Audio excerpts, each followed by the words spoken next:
In this lesson we're going to be looking at how binary is used to store images. Here are our key words that we're going to be using in this unit.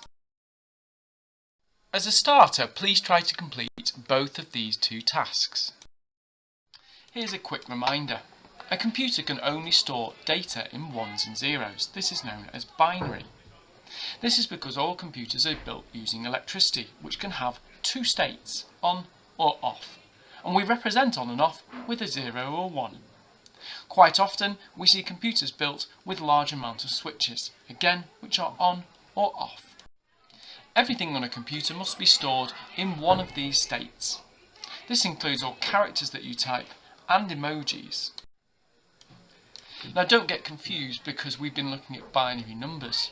The computer needs to understand what type of data is being represented. Now remember, numbers and text could have the same binary code, but the computer will know whether this is a number or a text, and it's the same for images or sound or other data it might be representing. I want you to find this page in your workbook. As we go through the next couple of slides, I want you to try and answer these questions. Now there are two types of images on a computer, a bitmap and a vector. Vectors are usually images that we've created ourselves using things like Adobe Illustrator. A bitmap are all the images we will see on a screen. They're made of tiny pixels represented by binary, zeros and ones. Bitmap images are made of rows of these pixels, and each pixel is represented by a binary number. Here's the one that you made at the start. You can see we had a 0 for white and a 1 for black. Check your answers against mine now. Here you can see a black and white display. Now it's not exactly like the old-fashioned black and white displays because you'd have different versions of ones and zeros, but they would be using analog signals and not digital signals. When we only have one bit or one digital bit, we could only have two colours, a 0 and a 1. And this is why we need to think about colour depth. Colour depth is where the number of colours that we have in an image. The more colours we have, the more real it's going to look. Task 2 is to complete this task. You've now got 4 colours. What is it? The answer was actually a house.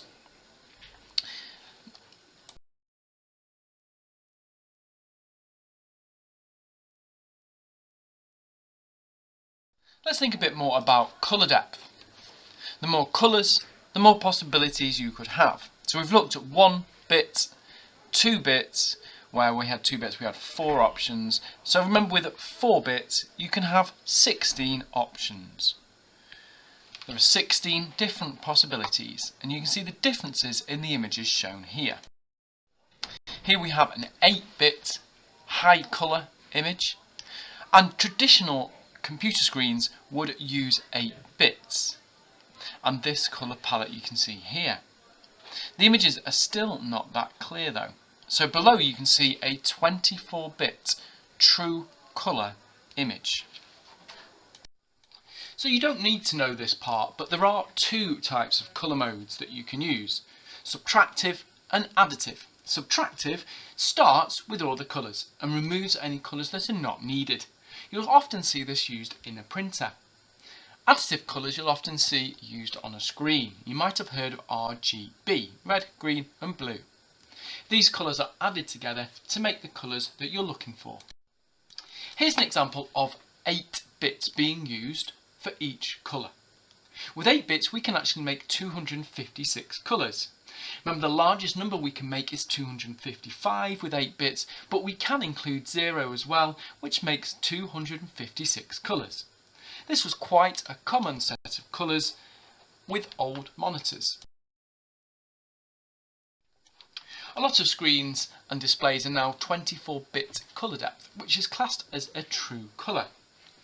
It manages to do this by having 8 bits allocated to each of the 3 colours, red, green and blue. That means we can have 24 bits in total. So 16,777,216 possible colours. Please complete this page in your workbook. First of all, give a definition of colour depth. You might want to play a little bit of this video back to remind yourself. Have a look at the colour depth of the image you've shown and complete the binary codes. Have a look at the right hand side and think about the possible colours or the colour depth you could achieve with so many digital bits. And then finally, explain how you figured that out. If you finish this, there is an extension. Now, when we're thinking about the size of a file, we also have to look at resolution. We sometimes think as DPI, or dots per inch. Resolution is the concentration of pixels within a certain area, usually an inch, defined by the image width and the height. So, a screen resolution is usually 72 dpi, whereas the minimum you'd want for print is 300 dpi. If you look at the image of the Firefox logos at the bottom, you'll see when we have a resolution of 1 by 1, we can only have 1 pixel. If we've got 1 pixel per inch, a dpi of 1, we're only going to be able to see 1 colour per inch. If we improve that to 2 dpi, it's like having 2 by 2 squares. So we'd have 4 pixels. As you can see, as the dpi or resolution increases, as does the quality of our image. But as our image grows larger, we have to store the data value and the binary for each of those pixels. So the file size will become larger.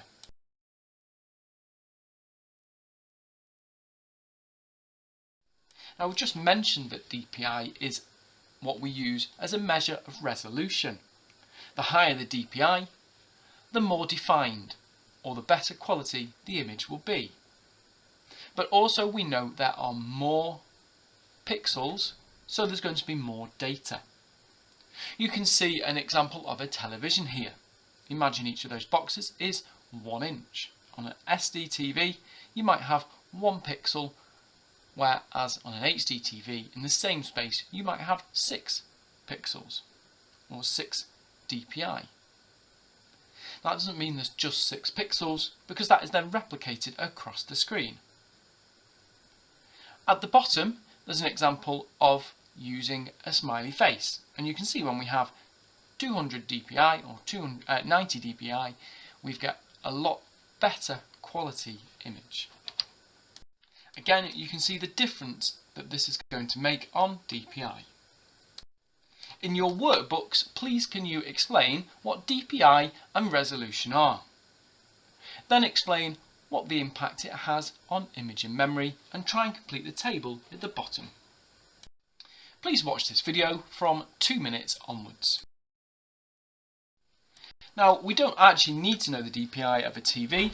However, for a little bit of fun, we're going to pick 2 televisions and find out the DPI of them. We're going to see if we can find out other information such as the colour depth, the number of pixels, width and height, and then other information about it. Remember, we're only interested in pictures.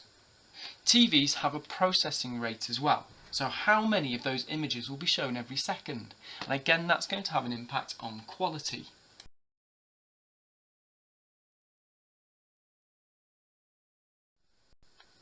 So now I want us to think about an image from the internet. Find an image from the internet, download it, and we're going to have a look how we can find out the DPI of an image.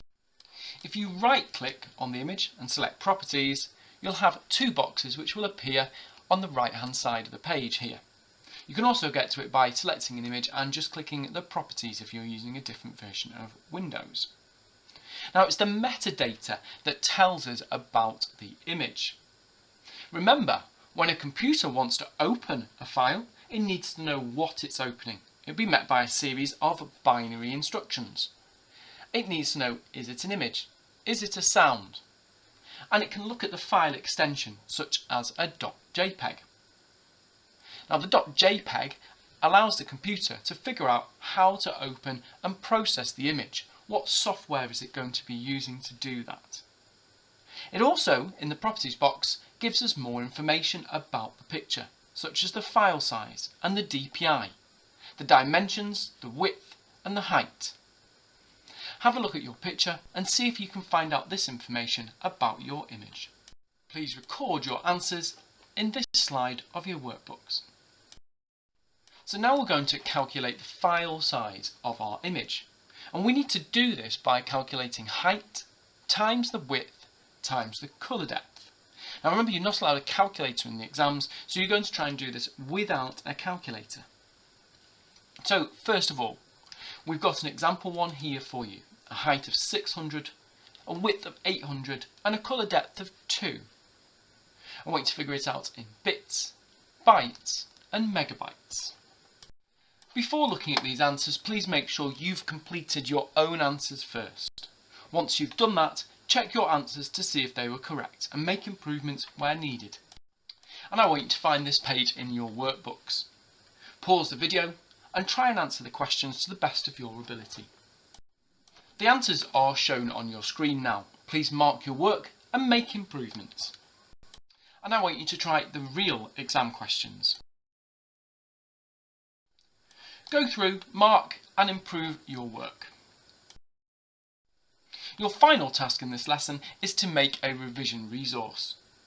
Think about how you're going to do that and use this page in your workbook to create a piece of revision. Have a think about what factors affect image quality and file size.